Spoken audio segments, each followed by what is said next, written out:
Bab 2936. Orang ini adalah Kari.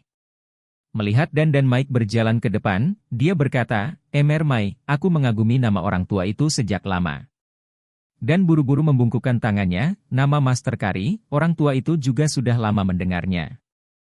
Dikatakan bahwa guru adalah guru besar dari 3 pulau Inggris. Separuh orang Cina di Eropa menghormati Master Kari. Saya melihatnya hari ini. Luar biasa.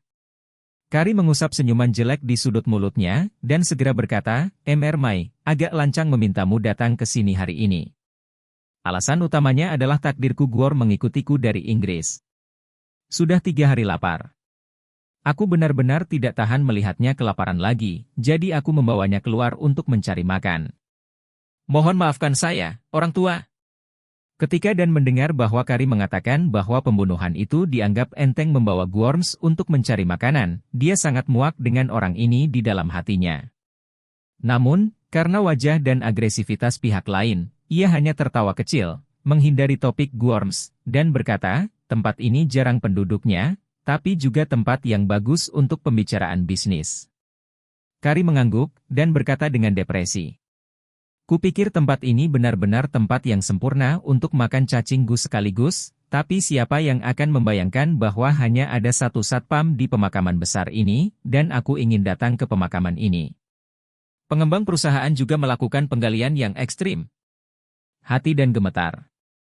Dia mengerti kata-kata Kari. Orang ini pasti berpikir bahwa setidaknya ada beberapa satpam di sini, dan tidak ada orang di sekitar. Ini adalah tempat yang bagus untuk membunuh, tapi ketika dia datang, dia menemukan bahwa hanya ada satu satpam, jadi dia tidak puas. Namun, dia tidak tahu bagaimana menjawab kata-kata ini, jadi dia hanya bisa tertawa 2 kali sebagai jawaban. Kari memandang penjaga keamanan yang berdiri tak bergerak di sampingnya, mengulurkan tangannya, dan tiba-tiba berteriak, kembali.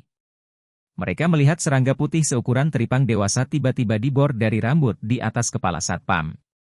Serangga itu berwarna putih dan gemuk. Bagian mulut yang besar ditutupi dengan gigi hitam yang patah dan merah dan putih. Hal-hal terlihat sangat menjijikkan. Setelah cacing keluar dari kepala penjaga keamanan, tiba-tiba cacing itu memutar tubuhnya seperti ikan mas, dan terbang ke udara, terbang ke tangan Kari. Kari menyeret serangga gemuk itu dengan satu tangan dan mengelusnya dengan penuh kasih dengan tangan lainnya. Dan serangga itu berguling-guling di telapak tangannya, membuat suara mencicit aneh. Kari berkata sambil membelai, aku tahu kamu belum kenyang, jangan khawatir, hanya ada yang ini hari ini, dan aku akan mencarikanmu sesuatu untuk dimakan besok. Bab 2937. Segera setelah itu, cacing itu menggeliat lagi dan tertawa seperti tikus. Kari mengangkat kepalanya, menatap Dan dan Mike, terkekeh, dan berkata pada serangga itu. Keduanya bukan makananmu, ini teman-temanku. Anda akan bermain-main. Tidur nyenyak besok. Itu akan membuatmu kenyang. Ketika Dan dan Mike mendengar ini, mereka menyadari bahwa cacing gemuk itu ingin memakan mereka berdua, dan mereka tiba-tiba merasa menggigil di punggung mereka. Melihat Kari mengambil serangga itu ke dalam pelukannya, dan bergegas ke topik dan bertanya, saya tidak tahu apakah guru datang kepada saya selarut ini, ada apa? Kari tersenyum muram, dan berkata, Sutua meneleponku lagi hari ini, dan aku bisa mendengar bahwa dia sangat marah. Saya tidak sabar untuk menemukan master tersembunyi di kota ini dan kemudian bergegas. Saat dia berkata lagi, saya pandai membunuh orang, tidak menemukan orang, jadi saya hanya mencari jarum di tumpukan jerami. Saya benar-benar tidak tahu bahwa tahun monyet dapat menemukan anak itu, jadi saya harus bertanya kepada Pak Mai. Tuan, bagaimanapun juga, jika Anda bisa mencubit, Anda pasti akan menemukan petunjuk yang lebih relevan. Dan bertanya dengan heran, bagaimana guru tahu bahwa orang yang kita cari adalah anak-anak? Kari tertawa dan berkata, orang tua Su menelepon dan memberitahu saya beberapa informasi baru. Anak itu berumur kira-kira 25 tahun, dan jika umurnya baru 30 tahun. Dia sangat kuat, setidaknya lebih kuat dari Shangren di antara para ninja Jepang, dan kemungkinan besar orang tersebut adalah keturunan Cina Jepang. Dia tidak memberitahumu tentang petunjuk ini? Dan menggelengkan kepalanya dan berkata, Tuan. Su belum menghubungiku selama 2 hari terakhir. Kari mengangguk, dan berkata, konon orang ini memiliki hubungan yang tidak biasa dengan cucu perempuan Tuan Su. Mungkin mereka adalah pasangan kecil yang bahagia. Saya ingin membawa cucunya untuk disiksa dan meminta kejelasan, tetapi lelaki tua itu takut dengan serigala dan harimau di belakang, dan tidak ada yang bisa memindahkan cucunya sekarang, jadi saya tidak dapat menemukan titik terobosan sekaligus. Jadi saya ingin Tuan Mai memeriksa sepanjang baris ini untuk melihat apakah Anda, seorang guru yang mahir dalam I Ching, bergosip, dan Feng Shui, dapat menemukan petunjuk. Berbicara tentang ini, Kari menghela nafas dan berkata, Emer Mai, kita harus bekerja sama untuk mencari tahu dan membunuh orang itu secepat mungkin, sehingga kita bisa kembali ke rumah kita dan mendapatkan istirahat yang sehat secepat mungkin. Kalau begitu, aku juga bisa menyelesaikan misi kedua keluarga Su lebih awal dan mendapatkan uangnya kembali ke Inggris, dan kamu juga bisa kembali ke Amerika Serikat lebih cepat. Bab 2938. Dalam hati Dan, ada 10,000 alasan yang membuatnya tidak mau bekerja sama dengan orang jahat seperti itu. Tapi dia tidak berani menyinggung pihak lain, jadi dia mengangguk dan berkata, itu wajar. Kami berdua memiliki kekuatan masing-masing, dan kami dapat saling belajar melalui kerja sama. Iya. Kari tersenyum tipis dan berkata, dalam hal ini, Tuan Mai akan menemukan cara untuk mendekati gadis itu, Ziu besok. Saya akan mengirimkan alamatnya melalui SMS nanti. Baik. Dan mengangguk dan bertanya, saya tidak tahu apakah Master Kari punya yang lain. Tidak. Kari tersenyum dan berkata, mengenai masalah ini, Tuan Mai telah bekerja sangat keras untuk melakukan perjalanan, juga karena kamu khawatir percakapan di antara kita akan didengar oleh orang lain, jadi tolong jangan pedulikan orang tua itu. Dan mencibir dalam hatinya, apakah dia masih bisa melihat pikiran Kari? Orang ini sama sekali tidak khawatir percakapan itu akan didengar oleh orang lain, dia ingin memanggil dirinya sendiri dan menggunakan penjaga keamanan sekarang untuk menunjukkan sedikit kekuatan padanya.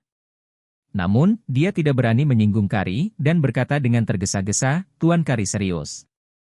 Anda juga bertanggung jawab atas Tuan Su, saya sangat mengerti. Setelah berbicara, dan bertanya lagi. Tuan ingin kembali ke kota? Jika Anda melakukannya, saya akan meminta cucu buyut saya untuk memanggil mobil. Kita bisa kembali bersama. Jika Master Kari tidak ingin berjalan dengan kita, kita dapat memanggil mobil terpisah. Tidak dibutuhkan. Kari menunjuk ke mayat di tanah dan mencibir, darah orang mati adalah hal yang baik untukku. Saya dapat mengambil kesempatan untuk menyempurnakan senjata ajaib. Jika seperti ini, sungguh sia-sia, Tuan Mai. Kembali dulu. Dan terkekeh dan melengkungkan tangannya, jika ini masalahnya, orang tua itu akan kembali lebih dulu.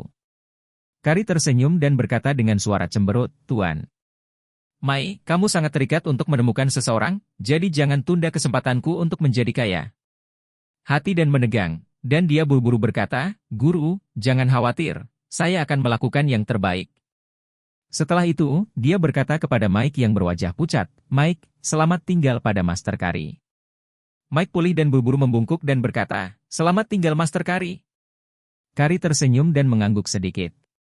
Bab 2939. Dan buru-buru membawa Mike dan berjalan keluar kuburan. Berjalan ratusan meter, Mike merendahkan suaranya dan berkata, kakek.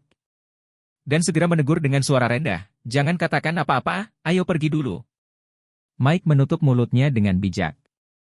Apa yang dia lihat dan dengar barusan menumbangkan pemahamannya tentang dunia selama lebih dari 20 tahun, dan membuatnya sangat terkejut. Pada saat ini, bahkan saat berjalan, dia merasa kakinya sedikit lemah dan tidak dapat mengerahkan kekuatan. Atas permintaan Dan, Mike tidak langsung memanggil taksi. Kakek dan cucu berjalan jauh bersama sampai mereka mencapai jalan sebelum mencapai untuk menghentikan taksi yang lewat. Begitu dia masuk ke dalam mobil, Mike meringkuk di kursi di satu sisi, seolah dia baru saja sakit parah. Dan juga sangat tidak nyaman, merasakan di dalam hatinya, sepertinya kunjungan ke Cina ini benar-benar sebuah kesalahan. Saya berpikir untuk menemukan peluang, tetapi mengabaikan bahwa ada juga risiko. Orang jahat ini sangat berbahaya. Hati-hati.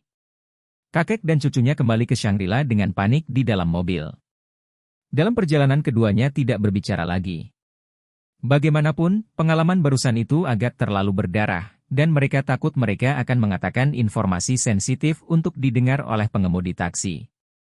Bagaimanapun, pemakaman itu memiliki orang-orang yang meninggal hari ini, dan mereka akan diketahui oleh orang lain besok, dan mungkin sebuah kasus akan segera diajukan untuk diselidiki. Baik kakek maupun cucu tidak ingin melibatkan polisi lagi. Namun, yang tidak mereka ketahui adalah bahwa bawahan Ishak, serta dua keturunan muda dari keluarga Hi, mulai mengikuti mereka secara diam-diam. Pada saat ini, anak buah Ishak sedang menunggu secara rahasia di pintu masuk hotel, menunggu kakek dan cucu kembali, dan kemudian mengulangi perbuatan mereka barusan. Dan tidak tahu, seseorang sudah mengincar mereka sekarang. Taksi berhenti di gerbang Shangri-La, dan turun dari mobil dengan bantuan Mike. Bab 2940.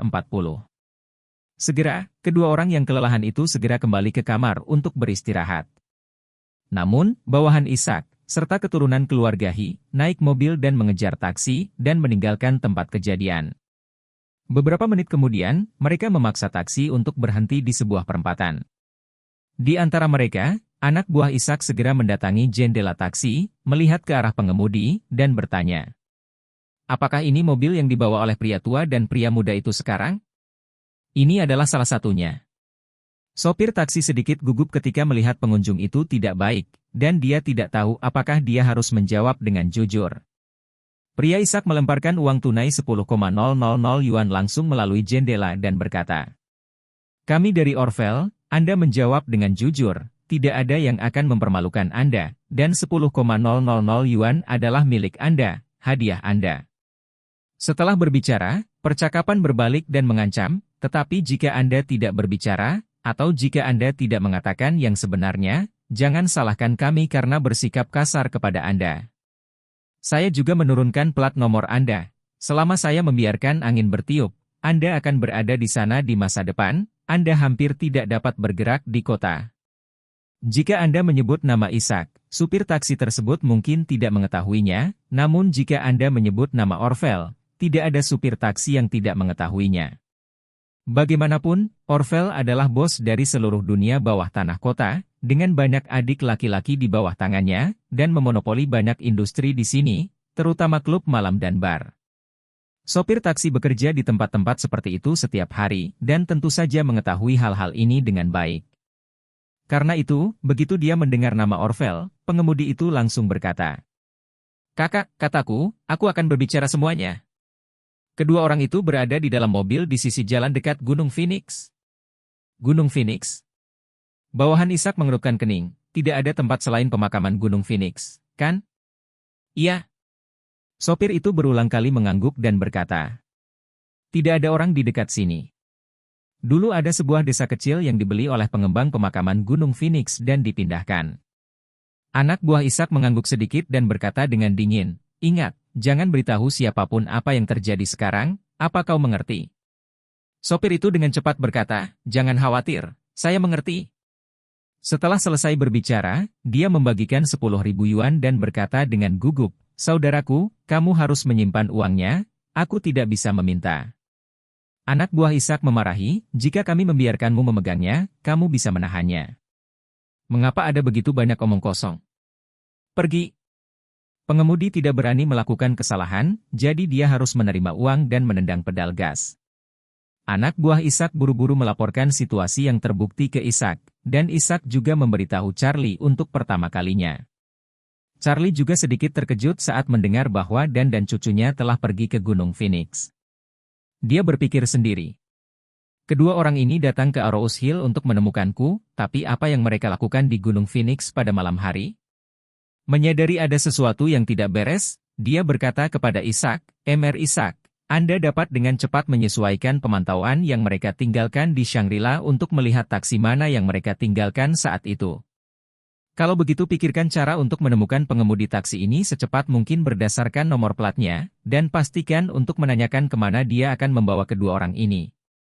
Selain itu, biarkan dia mengingat apa yang dibicarakan dua orang di dalam mobil, dan beritahu saya sebanyak yang dia bisa ingat tentang konten yang relevan, dan buat transkrip dan kirimkan kepada saya." "Oke, Tuan."